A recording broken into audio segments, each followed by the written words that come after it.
Ideology channel में आपका स्वागत करता हूँ। तो आयुष्मान नागसेन किस प्रकार से राजा मिलिंद को किस प्रकार से शास्त्रार्थ में पराजित करते हैं उसके बारे में थोड़ी सी बात करेंगे।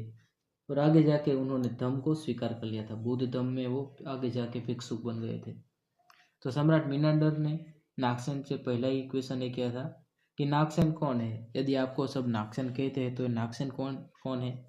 तो सम्राट मिनांडर उनसे काफ़ी सारी बातें करते हैं।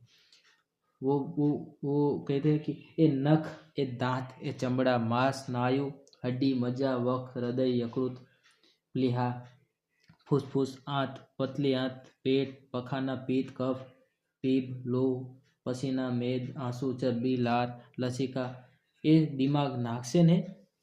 तो बनते उसका उत्तर देते हैं बंदे कि नहीं महाराज। तो सम्राट फिर से पूछते हैं तो क्या ये वेदना, ये संज्ञा, ये संस्कार, ये विज्ञान नागसेन है। तो बनते कहते हैं नहीं महाराज,